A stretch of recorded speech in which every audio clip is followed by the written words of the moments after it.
This video is brought to you by Magegee Direct on Shopee. Go check their shop out and buy the things you like.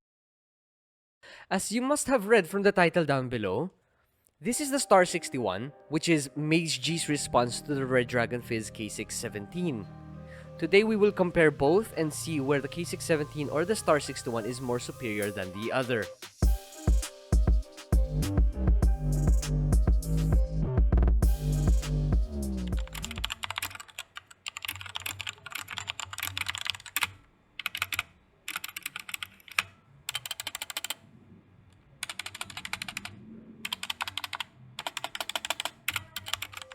First, let me give you my thoughts about its typing sounds or its acoustics.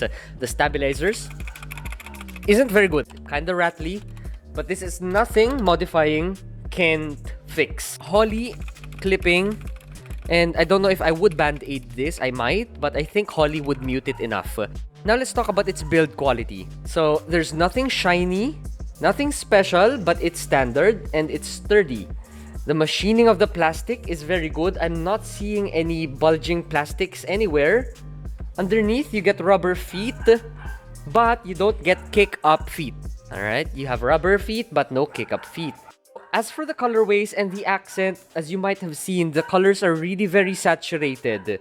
Now, the more saturation with the colors, the better it is because the reds are popping more and the blues are popping way more. I have the Magegee MK box with me as well in blues. You might want to check them out in my channel. But that's after you've seen the cons and the pros here on this video. This is not offered in RGB modes. You only get this in blue LED, which to me really isn't very important. As long as there's light, I don't care about RGB. Sorry. So where the Star-61 lacks a little bit is with its indicators. It does not have a Windows indicator whether it's enabled or disabled, and as for its caps lock, it's inverted. I've listed down 4 reasons why the K617 is better than the Star-61. Number 1, K617 has a software. Number 2, K617 has RGB. Number 3, K617 is a hot swap board. Number 4, the K617 has very good acoustics out of the box.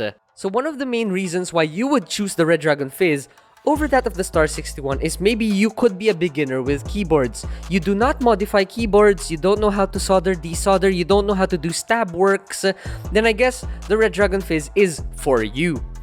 But, as I said in my review of the Redragon Fizz, it does not have a print screen button, which I use a lot for work.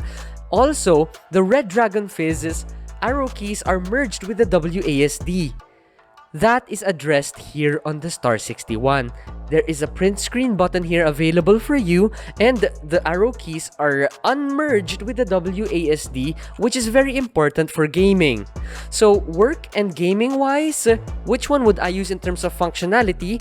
That would be the Star-61. To answer some of your questions, in my opinion, which one would I choose? The Redragon Fizz K617 or the Magegee Star-61? As I said, I already know how to modify keyboards, I can do stab works, I can solder, desolder already. I do not care about LED or lighting. I do not use the software of my keyboards. So given these 3 details, I would choose the Star-61 over the Redragon Fizz K617 despite Magegee giving this keyboard to me for free. Alright, that's my unbiased opinion. It's up to you if you want to believe me, or it's up to you if you don't want to believe me. No problem. But here are my thoughts. I've done my job. I've presented the product to you with its pros and cons. If I've missed some information, be sure to comment it down below so I could answer some of your questions. This is Biboyharanero. I will see you guys again next time.